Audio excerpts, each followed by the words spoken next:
If you don't like living with us, feel free to leave, Jennifer said, standing in my kitchen like she owned the place. 10 minutes later, she was screaming for the police, claiming I'd lost my mind. What she didn't expect was that I'd been recording our conversation the entire time. If you're watching this, subscribe and let me know where you're watching from. Let me tell you how I ended up packing my daughter-in-law's belongings while she called 911 on me. It started 8 months ago when my son Daniel lost his job at the accounting firm. Just temporarily, Mom, he'd said, showing up at my door with Jennifer and their 2 suitcases. Until I get back on my feet. I'm Margaret Walsh, 67 years old, and apparently naive enough to believe that temporarily meant what it used to mean. My husband Robert left me this beautiful 4-bedroom house in Maple Heights when he passed 2 years ago, along with a comfortable retirement that I'd earned through 40 years of teaching high school English. What I didn't realize was that I'd just invited 2 parasites into my home. Mom, you're being ridiculous, Daniel had said that Tuesday morning when I suggested maybe 8 months was long enough for a temporary stay. Jennifer and I contribute to this household. Contribute. That's rich. Considering they'd paid exactly $0 in rent, utilities, or groceries since moving in. Jennifer worked part-time at a salon and spent most of her income on designer coffee and online shopping. Daniel had supposedly been job hunting, though his hunting grounds seemed to be limited to the couch and my refrigerator. We do the dishes sometimes, Jennifer added, not looking up from her phone where she was scrolling through vacation photos from the trip to Cancun they'd taken with my credit card, without asking. How generous of you, I said. Even I could hear the acid in my voice. That's when Jennifer looked up, her eyes cold as winter. Margaret, if you don't like living with us, you're free to leave any time. The audacity took my breath away. In my own house, my own kitchen, standing next to the refrigerator I'd bought and paid for, eating food I'd purchased with my pension. Excuse me? I said quietly. You heard me. Nobody's forcing you to stay here if we're such a burden. Daniel shifted uncomfortably, but said nothing. My own son, watching his wife kick his mother out of her own home. That's when something snapped inside me. The old Margaret would have apologized, maybe even started packing her own bags. But this Margaret had been pushed too far. You know what, Jennifer? You're absolutely right. I walked upstairs to the guest room where they'd been sleeping and pulled their largest suitcase from the closet. Jennifer followed me, probably expecting to see me fold my clothes into it. Instead, I started tossing her things inside. Her expensive workout clothes that had never seen a gym, the jewelry she'd bought with money they didn't have, the designer handbags cluttering my dresser. What are you doing? She shrieked. Packing, I said calmly, adding Daniel's collection of gaming equipment to the pile. Isn't this what you wanted? Not our stuff. Your stuff! I paused, holding one of her ridiculously overpriced sweaters. Oh, honey, I'm not the one who needs to leave. This is my house. My name is on the deed. Her face went white, then red, then purple. She pulled out her phone and started dialing frantically. Yes, I need police and an ambulance, she said, her voice suddenly shaky and tearful. My mother-in-law is having some kind of breakdown. She's acting completely erratic, and I'm scared for everyone's safety. Mother-in-law? Since when was I family? She's threatening us and packing our belongings. I think she might be having a psychotic episode. I kept packing, amazed at how calm I felt. Let her call whoever she wanted. This was still my house. What I didn't know was that Jennifer had been planning this moment for months. 7 minutes after Jennifer's dramatic phone call, my doorbell rang. Through the window, I could see 2 police officers and a paramedic standing on my porch. Behind them was a black sedan I didn't recognize. Mrs. Walsh? The older officer was polite but cautious. We received a call about a disturbance. Please come in, I said, stepping aside, though I'm not sure what disturbance they're referring to. Jennifer appeared at the top of the stairs, her face streaked with what looked like genuine tears. Officers, thank God you're here. She just started throwing our things around, shouting about how we don't belong here. I've never seen her like this. The younger officer looked between us. Ma'am, is this your residence? Yes, it is. I've lived here for 32 years. And you, miss? I'm Jennifer Walsh, Daniel's wife. Daniel is Margaret's son. We've been staying here to help take care of her since her husband died. Help take care of me? I almost laughed. The woman who couldn't remember to flush the toilet was taking care of me? Mrs. Walsh, the older officer said gently, your daughter-in-law says you were packing their belongings and asked them to leave. Can you tell us what happened? Certainly. Jennifer told me that if I didn't like living with them, I was free to leave. Since this is my house, I suggested they might be the ones who should leave instead. The paramedic stepped forward. He was young, probably fresh out of training. Mrs. Walsh, I'm going to ask you a few questions, just to make sure you're feeling okay. Can you tell me what day it is? Tuesday, October 15th. It's 2:30 in the afternoon, and I'm feeling perfectly fine, thank you. Do you know who the president is? I rattled off the current political information, my address, my social security number, and even recited the opening lines of Hamlet for good measure. The paramedic looked confused. She seems completely lucid, he said to the officers. That's when the man from the black sedan appeared. He was tall, silver-haired, and wore an expensive suit that screamed private practice. Officers, I'm Dr. Bradley Cooper. I'm a psychiatrist, and Mrs. Walsh has been one of my patients. I stared at him. I beg your pardon? I've never seen you before in my life. Margaret, Dr. Cooper said in that condescending tone medical professionals use on difficult elderly patients. You came to see me last month about your memory issues and paranoid thoughts about your family. That's impossible. I don't have memory issues, and I certainly don't have paranoid thoughts.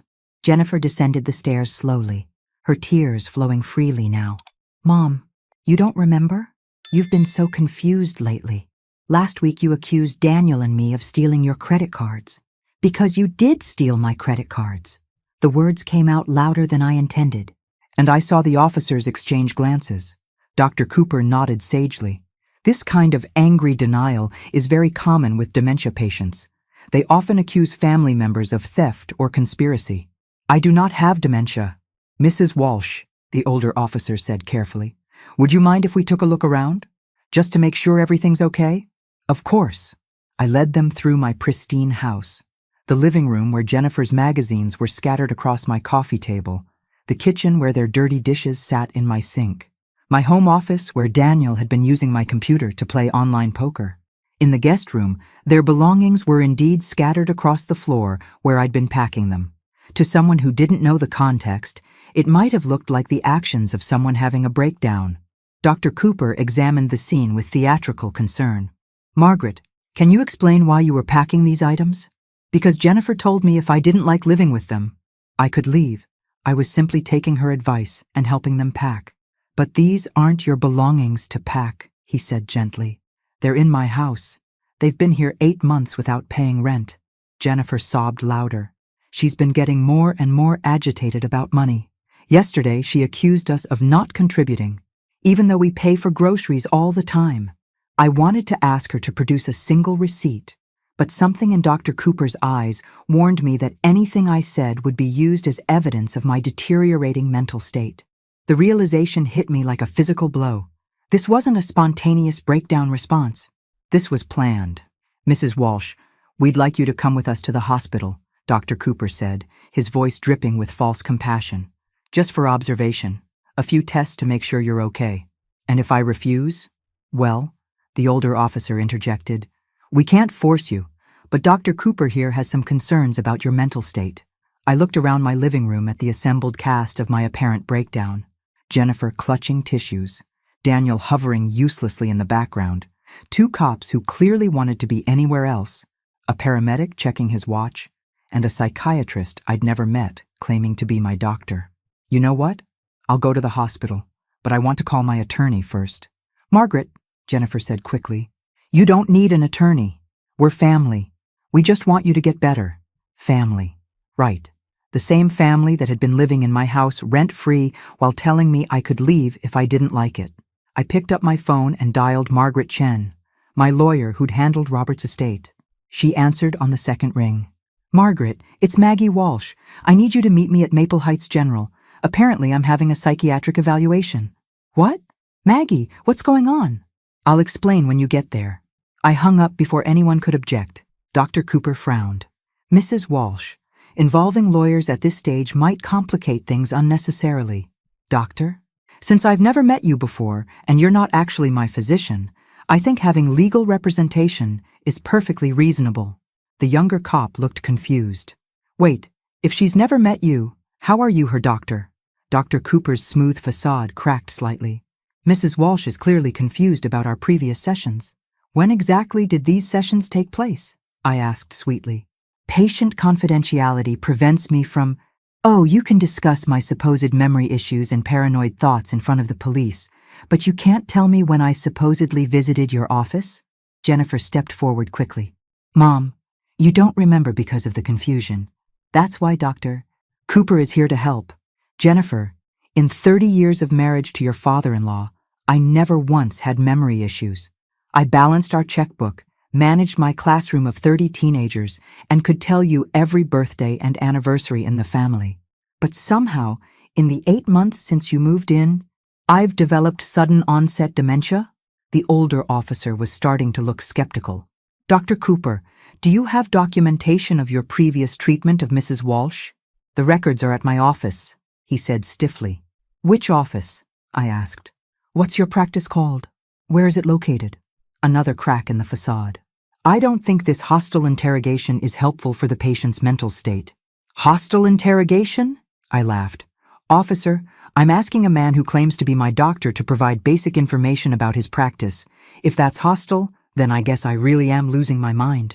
Jennifer was looking nervous now, glancing between Dr. Cooper and the police officers.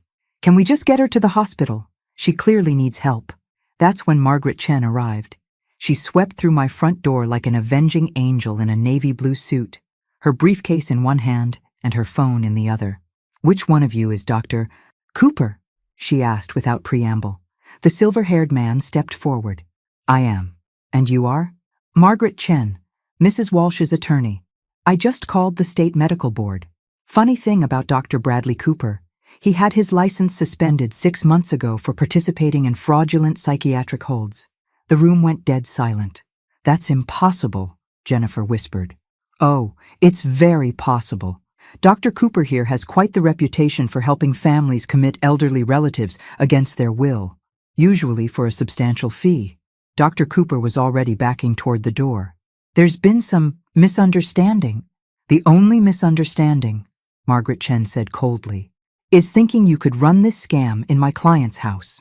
As the fake doctor fled and the police officers started asking Jennifer very pointed questions, I realized this was just the beginning. The next morning, I sat in Margaret Chen's office drinking coffee from real china cups while she spread documents across her mahogany desk. After the police had taken statements and Dr. Cooper had vanished into the night, Jennifer and Daniel had retreated to the guest room, presumably to plan their next move. How long has this been building? Margaret asked, adjusting her reading glasses. 8 months officially, though I think Jennifer's been sizing up my house since the day she met Daniel. I took a sip of coffee. She always had an opinion about how I could better utilize my space. Margaret nodded. The fake psychiatric hold is a sophisticated scam. Dr. Cooper, his real name is Brian Kellerman, by the way, has been running this operation in 3 different states. How does it work? Family member calls claiming elderly relative is having a breakdown. Kellerman arrives, poses as the person's doctor, convinces police the person needs emergency psychiatric hold. Once the person is committed, the family has 72 hours to initiate guardianship proceedings. The implications hit me like ice water. They were trying to have me declared incompetent. Exactly. Your daughter-in-law would become your legal guardian with control over your assets, your house, your medical decisions. Everything. I thought about Jennifer's confident demeanor yesterday, the way she'd seemed so prepared with her tears and her story about my memory issues. This wasn't spontaneous. She's been planning this. Margaret pulled out another file. I did some research on Jennifer Walsh last night. Fascinating woman. Before she married your son, she was Jennifer Parker, then Jennifer Martinez, then Jennifer Thompson. 3 marriages, 3 elderly spouses. Her first husband was 72. Left her his condo in Florida when he died of a sudden heart attack. Second husband was 68, left her his investment portfolio after a convenient fall down the stairs. Third husband was 75, signed over his assets to her just weeks before he was found dead in his pool. My hands were shaking. And now she's married to my son, who's 42 and completely healthy, but his mother— Margaret let the sentence hang. His mother is 67, with a paid-off house and a substantial retirement account. Bingo. Daniel might not even know what Jennifer's really planning. Some of these women are very skilled at manipulation. I stood up and walked to Margaret's window, looking out at the busy street below. Normal people going about their normal lives, unaware that predators like Jennifer existed. What do? First, we document everything. I want you to install security cameras in your house today. Record every conversation, every interaction. Second, we contact the other jurisdictions where Jennifer operated. Build a pattern of behavior. And third, Margaret smiled grimly. Third, we give Jennifer Walsh exactly what she deserves. That afternoon, I returned home to find Jennifer in my kitchen making herself a sandwich. She looked up when I entered, her expression carefully neutral. How are you feeling today? Mom? Mom. She'd never called me that before yesterday. I'm feeling quite well, thank you. Although I am curious about something. What's that? She was being so careful, so concerned. The perfect daughter-in-law tending to her confused mother-in-law. I was wondering about your previous marriages. Jennifer's hand froze halfway to the mustard jar. My what? Your previous husbands. I met the most interesting police detective today. He had some fascinating stories about recent widow Jennifer Parker, Jennifer Martinez, and Jennifer Thompson. The color drained from her face. I don't know what you're talking about. Of course you don't. I opened my purse and pulled out the small recording device Margaret had given me. Just like you don't know Dr. Cooper's real name is Brian Kellerman, and he's a convicted fraud. Jennifer stared at the device like it was a snake. You can't record me without my permission. Actually, in a one-party consent state like ours, I can record any conversation I'm participating in, especially in my own house. She was backing toward the door now, her mask of concern completely gone. Daniel! My son appeared from the living room, remote control still in his hand. What's wrong? Your mother is recording us. She's completely paranoid. Daniel looked confused. Mom, why are you recording Jennifer? Because your wife has been married 3 times before you, and all 3 of her previous husbands are dead. The remote control clattered to the floor. Daniel stood frozen in my living room, staring at Jennifer like he'd never seen her before. That's not true, he said finally, but his voice lacked conviction. Show him the documents, Margaret, I said into my phone, which was connected to a conference call with my attorney. Margaret's voice came through the speaker clearly. Daniel, I'm emailing you the death certificates and marriage licenses right now. Your wife was married to Robert Parker in 2018. He died 6 months later. Then to Carlos Martinez in 2019. He died 8 months after the wedding. Then to William Thompson in 2021. Dead in 4 months. Jennifer finally found her voice. Those were coincidences. I can't help it if I attracted older men who had health problems. Older men, I repeated. Robert Parker was 72. Carlos Martinez was 68. William Thompson was 75. And now you're married to my 42-year-old son. That's quite a pattern, Jennifer. Daniel was scrolling through his phone, reading the documents Margaret had sent. His face grew paler with each swipe. Jennifer, he said quietly, you told me you'd only been married once before. To a man who died in a car accident.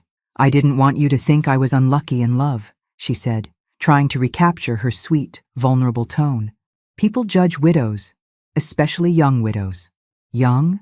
Jennifer was 39 years old and looked every day of it under her carefully applied makeup. What about Dr. Cooper? Daniel asked. The man who was here yesterday claiming to be Mom's psychiatrist? Jennifer's eyes darted between us. I don't know anything about him. The police must have called him. Margaret's voice cut through the speaker. Actually, Jennifer, we have phone records showing 3 calls from your cell phone to Brian Kellerman's number over the past 2 weeks. The longest call was 47 minutes. That's impossible. Would you like me to read you the exact times and durations? Jennifer was backing toward the staircase now. Daniel, you have to believe me. Your mother is trying to turn you against me. Turn him against you? I laughed. Jennifer, you tried to have me committed to a psychiatric facility yesterday. You called a fake doctor to my house and told the police I was having a breakdown. I don't need to turn anyone against you. You're doing a fine job of that yourself. Daniel was staring at his phone screen. Jennifer, this says Robert Parker changed his will 2 weeks before he died. He left everything to you instead of his children. He loved me. His children were horrible to him. And Carlos Martinez signed over power of attorney to you the day before he fell down the stairs. He was getting forgetful. I was helping him manage his affairs. William Thompson transferred his bank accounts to your name 3 days before he drowned in his pool. Jennifer's voice was getting higher, more desperate. These are all coincidences. You're making it sound like I killed them. The room went silent. She'd said the quiet part out loud. Daniel set his phone down slowly. Jennifer, did you kill those men? Of course not. I loved them. They were good to me. It's not my fault they died.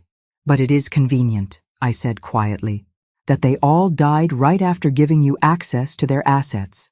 Margaret's voice came through the phone again. Jennifer, I think you should know that the police departments in Miami, Phoenix, and Portland are very interested in reopening those 3 cases, especially since they've discovered your connection to Brian Kellerman. Jennifer looked trapped, cornered. But I'd learned yesterday that cornered animals are the most dangerous. You know what? She said, her voice suddenly calm. Fine. You want to know the truth? Those old men were pathetic, lonely, desperate, eager to throw money at any woman who paid attention to them. They got exactly what they paid for. Daniel took a step back from her. Jennifer, what are you saying? I'm saying your mother is right. I married old, rich men who died conveniently and left me their money. And yes, I was planning to do the same thing to her. The casual confession hit the room like a bomb. But here's what your precious mother doesn't understand, Jennifer continued. Her mask completely off now. I don't need Daniel anymore. I already transferred half her retirement account to my personal account last month. My blood went cold. What? Jennifer smiled for the first time since yesterday. Amazing what you can accomplish with someone's signature when you bring them their morning coffee every day. A little something in the coffee to make them drowsy, a few documents to sign, and voila, she'd been drugging me. You've been drugging me, I said, the pieces finally clicking into place. The unexplained fatigue I'd been experiencing. The mornings when I'd wake up groggy with no memory of the previous evening. The documents I'd supposedly signed but couldn't remember. Jennifer's smile was cold and satisfied. Just a little something to help you sleep better. You seemed so stressed about having house guests. Daniel was backing away from her, horror written across his face. Jennifer, you drugged my mother? Oh, don't act so shocked, Danny. You were happy enough to spend the money I transferred from her accounts. That vacation to Cancun, the new gaming equipment, the designer clothes I bought you. Where did you think the money was coming from? I thought you were working. I thought your salon job paid minimum wage plus tips. Really, Daniel, you're even more naive than your mother. Margaret's voice crackled through the phone speaker. Jennifer, I need you to know that this entire conversation is being recorded. And as of 10 minutes ago, the FBI has frozen all bank accounts associated with your Social Security number. Jennifer's confidence faltered. You can't do that. Actually, when someone is suspected of serial elder fraud across multiple states, the federal government can do quite a lot. In fact, Agent Sarah Mitchell should be arriving at the house any moment now. As if on cue, the doorbell rang. Through the window, I could see black SUVs lining my street. You set me up, Jennifer whispered.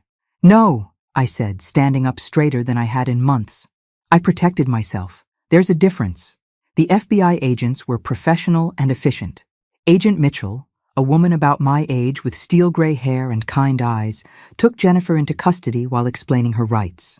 The irony wasn't lost on me that Jennifer was being read the same rights she'd tried to strip away from me. Mrs. Walsh, Agent Mitchell said after Jennifer had been taken away, we're going to need you to come to the field office tomorrow to give a full statement. But I want you to know how brave you were to come forward. I didn't come forward. I was just trying to keep them from kicking me out of my own house. Agent Mitchell smiled. Sometimes the bravest thing we do is simply refuse to be victims. After the agents left, Daniel and I sat in my living room in awkward silence. He looked older somehow, smaller.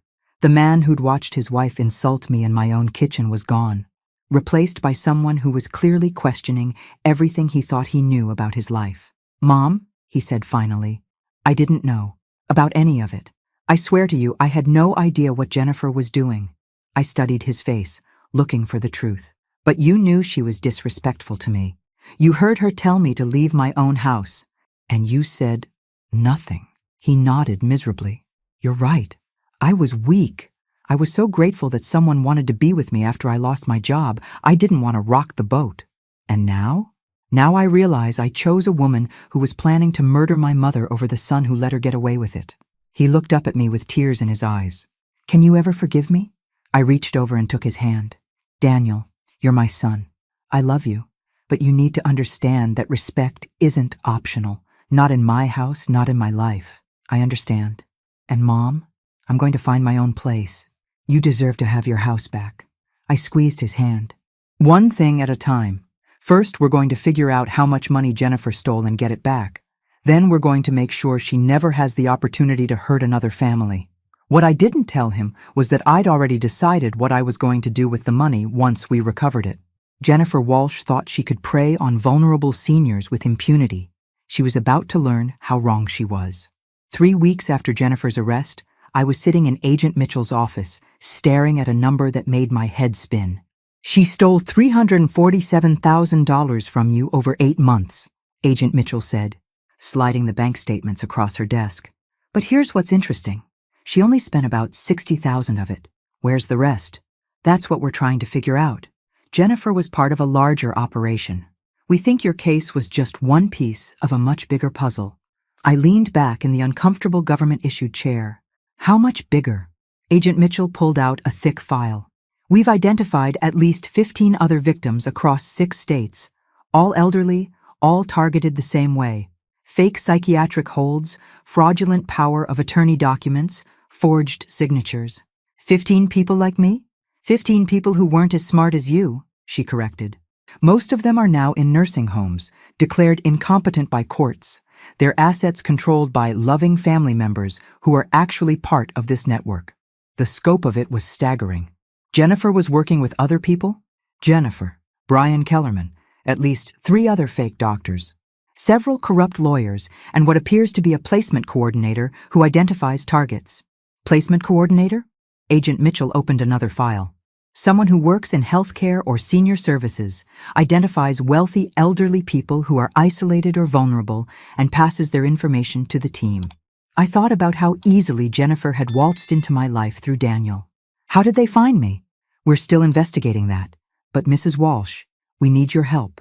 What kind of help? The other victims can't testify. They've been declared mentally incompetent, or they're too scared, or they've been convinced by their captors that they're actually sick. You're the only victim who fought back successfully. What are you asking me to do? Agent Mitchell leaned forward. Help us catch the rest of them. There's someone at the top of this operation we haven't identified yet. Someone who's been running this scam for at least 5 years. I thought about those 15 other people, trapped in nursing homes. Their families probably told they were getting the best care, while their life savings disappeared into criminal accounts. What would I need to do? Act as bait. The plan was elegant in its simplicity. Agent Mitchell explained it over coffee in my kitchen 3 days later, with Daniel listening in shocked silence. They would leak information that I'd recovered my stolen money and was looking to invest it safely. They'd monitor the phones and digital communications of everyone in Jennifer's network who hadn't been arrested yet. The idea is that someone will approach you with a new investment opportunity or financial service, Agent Mitchell said. Someone trustworthy, probably recommended by a friend or through your church or community center. And then we see how deep this rabbit hole goes. Daniel shook his head. Mom, this sounds dangerous. What if something goes wrong? I patted his hand. Honey, something already went wrong. Your wife tried to have me committed and steal my life savings. At this point, danger is relative. Agent Mitchell smiled. Mrs. Walsh will be completely protected.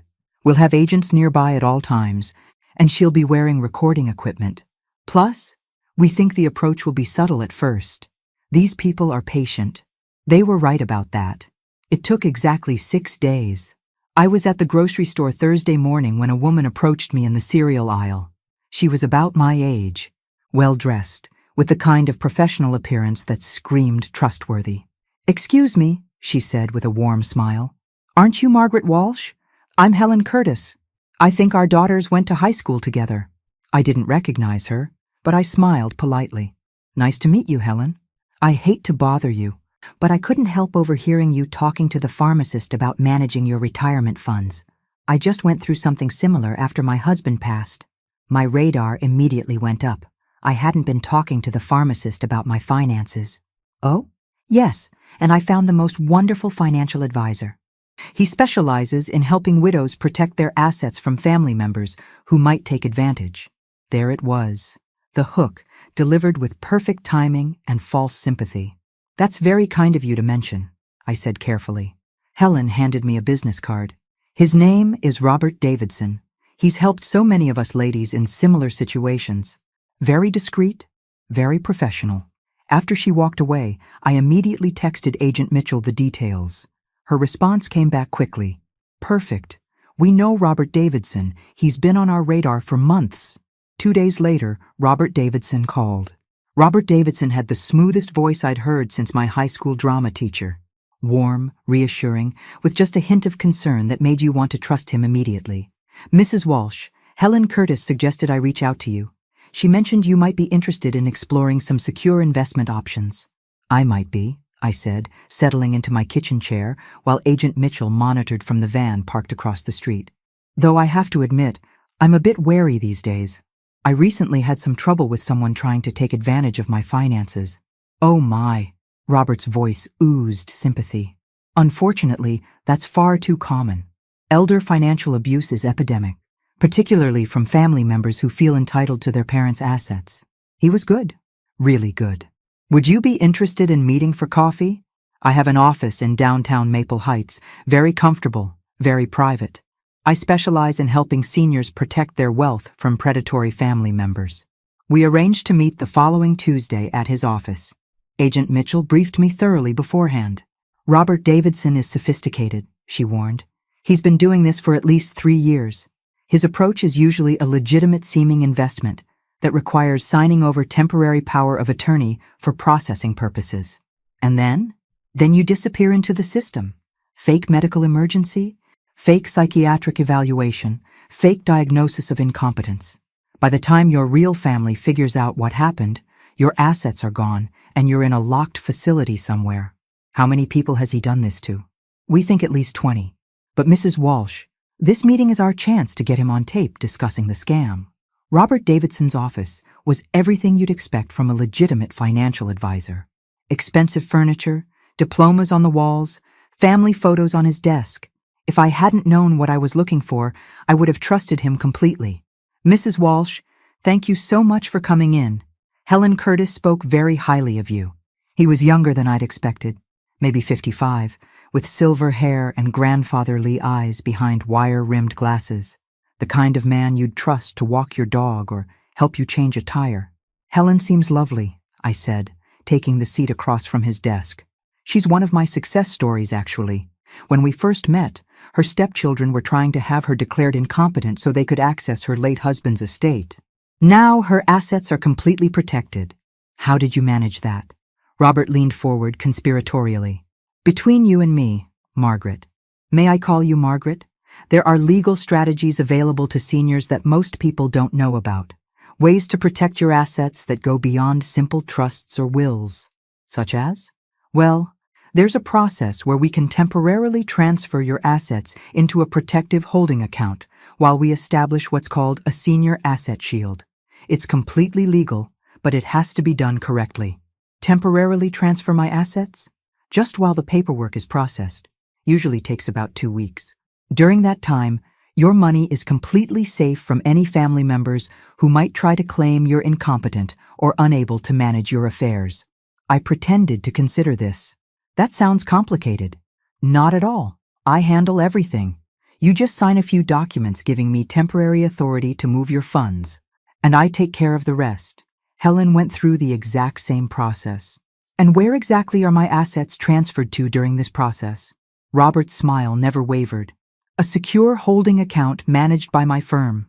Fully insured, completely safe. You'll get statements showing exactly where every penny is. I see. And what happens if something were to happen to me during those 2 weeks? If I had a medical emergency or something? Well, that's the beauty of the system. If you become incapacitated for any reason, the protective hold remains in place until you're able to manage your affairs again. Your family can't touch the money. Predatory relatives can't manipulate you into bad decisions. It's foolproof. I bet it was foolproof. For him. Robert, I have to ask. This all sounds almost too good to be true. How do I know this isn't some kind of scam? His expression shifted to one of hurt surprise. Margaret, I understand your concern. After what you've been through with your family situation, of course you're suspicious. But I've been helping seniors protect their assets for over a decade. I can provide references, testimonials, whatever you need to feel comfortable. I'd like to think about it. Of course, but Margaret, I have to tell you, based on what Helen mentioned about your recent troubles, time might be of the essence. If your family is already trying to challenge your competency, every day we wait gives them more opportunity to build a case against you. The perfect pressure tactic. Create urgency based on manufactured fear. How quickly could we do this if I decided to move forward? I could have the paperwork ready by tomorrow. The whole process could be completed by Friday. 4 days to steal my life savings and disappear me into the system. I'll call you tomorrow with my decision, I said, standing to leave. As I shook his hand goodbye, Robert Davidson smiled warmly. Margaret, you're doing the right thing by being cautious. It shows you're exactly the kind of intelligent, careful person who deserves to have her assets protected. Walking to my car, I felt sick.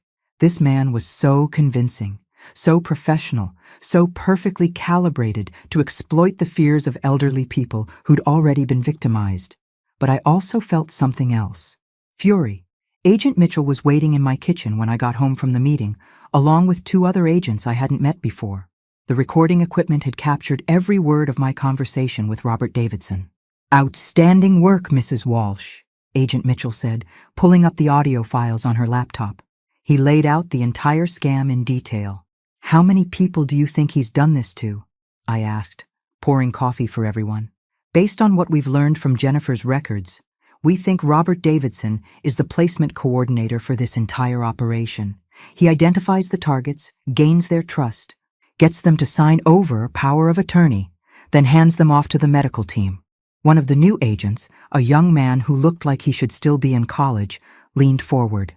Mrs. Walsh, we think Davidson has been running this operation for at least 5 years. The money from all the victims gets funneled through his investment firm to accounts in the Cayman Islands. How much money are we talking about? Conservatively, about $12 million. I set my coffee cup down hard. $12 million stolen from elderly people? Minimum. And that's just from the cases we know about. Agent Mitchell pulled out another file. Mrs. Walsh, we want to move forward with the operation, but we need you to understand the risks. If Davidson suspects anything, if we move too fast, he could disappear. We might never catch him. What do you need me to do? Call him tomorrow and agree to the asset protection plan. We'll have agents positioned around his office and recording everything. When he has you sign the power of attorney documents, we'll have enough evidence to arrest him. And what about the people he's already victimized? The ones in nursing homes. Once we arrest Davidson and get access to his records, we can start the process of getting them released and their money returned. But it's going to take time. Some of them have been in the system for years. That night, I couldn't sleep. I kept thinking about Helen Curtis, who had approached me so smoothly in the grocery store. Was she a victim who'd been turned into a recruiter? Or was she part of the operation from the beginning? I also thought about the 15 people Agent Mitchell had mentioned. 15 seniors sitting in nursing homes right now, probably being told by staff that their families didn't want to see them anymore, that they were too sick to manage their own affairs. 15 people who had no idea that their life savings had been stolen while they were being slowly drugged into compliance. At 3 a.m, I got up and made a list of questions I wanted to ask Robert Davidson. If I was going to help bring down this operation, I was going to do it right. The next day, I called Davidson's office. Margaret, I was hoping to hear from you. Have you made a decision about the asset protection plan? I have. I'd like to move forward. Wonderful. Can you come in this afternoon? I've already prepared all the necessary documents. Actually, Robert, I was wondering if we could meet somewhere more private. Your office felt a bit formal yesterday. Is there somewhere quieter we could go? There was a pause. Where did you have in mind? What about my house? I'd feel more comfortable reviewing financial documents in my own home. Another pause. Longer this time. I suppose that would be acceptable. Would 3 o'clock work for you? Perfect. After I hung up, I called Agent Mitchell. He's coming to my house this afternoon. Even better. We can wire the entire house for sound and video. Mrs. Walsh, by the end of today, we should have enough evidence to take down the entire network. At 2:45 that afternoon, I was sitting in my living room watching through the window as Robert Davidson pulled into my driveway. He carried a leather briefcase and looked exactly like what he was pretending to be, a trustworthy financial advisor making a house call to help an elderly client. What he didn't know was that FBI agents were positioned in 3 houses on my street, that my entire house was wired for audio and video, and that the little old lady he was planning to victimize had already figured out his game. I opened the door with my best grateful widow smile. "Robert, thank you so much for coming to my house. This feels much more comfortable. Of course, Margaret, I want you to feel completely at ease with this process." As I led him into my living room, I wondered how many other elderly people had heard those exact words just before signing away their freedom. But today was going to be different. Today, Robert Davidson was going to get a taste of his own medicine. Robert Davidson spread the documents across my coffee table with the practiced efficiency of someone who'd done this many times before. Powers of attorney, asset transfer forms, medical directives, everything needed to steal a life. "Now, Margaret, I want you to understand exactly what each of these documents does," he said, his voice warm and reassuring. "This first one gives me temporary authority to move your assets into the protective holding account." I picked up the power of attorney document and pretended to read it carefully. "Robert, this language is quite broad. It says you have authority over all my financial and medical decisions. Only temporarily, and only for your protection. Once the asset shield is in place, the power of attorney becomes inactive. And when exactly does it become inactive?" He hesitated for just a moment. "Once I determine that your assets are fully protected from any potential threats." "I see. And who determines when that is?" "Well, I do, based on my professional assessment of your situation." I set the document down. "So essentially, you decide when to give me back control of my own money." Robert's smile flickered slightly. "Margaret, I understand your concern, but you have to trust the process. This is exactly how we protected Helen Curtis's assets." "Speaking of Helen, I'd love to talk to her about her experience. Could you give me her phone number?" "I'm afraid I can't share client contact information. Confidentiality, you understand." "Of course, but surely she wouldn't mind me calling her. After all, she's the one who recommended you." Robert was looking uncomfortable now. "Perhaps we could arrange for her to call you after we complete the paperwork." "Why not before?" "Because—" He stopped, clearly realizing he was painting himself into a corner. "Margaret, I sense some hesitation on your part. Is there something specific that's concerning you?" I leaned back in my chair and looked at him carefully. This man who made his living by destroying elderly people's lives. This predator who had perfected the art of seeming trustworthy while planning betrayal. "Robert, I'm curious about something. How did Helen Curtis know I was talking to the pharmacist about my finances?" His face went blank. "I'm sorry?" "When she approached me at the grocery store, she said she overheard me discussing retirement funds with the pharmacist, but I never had that conversation." "Perhaps you forgot." "Robert, I'm 67 years old, not 97. My memory is perfect. So how did Helen know to approach me?" The friendly mask was slipping now. "Margaret, I think you're overthinking this." "Am I?"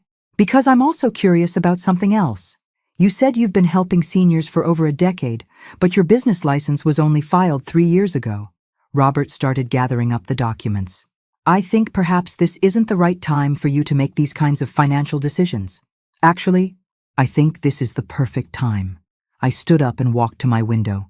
"Robert, do you see that van parked across the street?" He turned to look, and I saw his face go pale.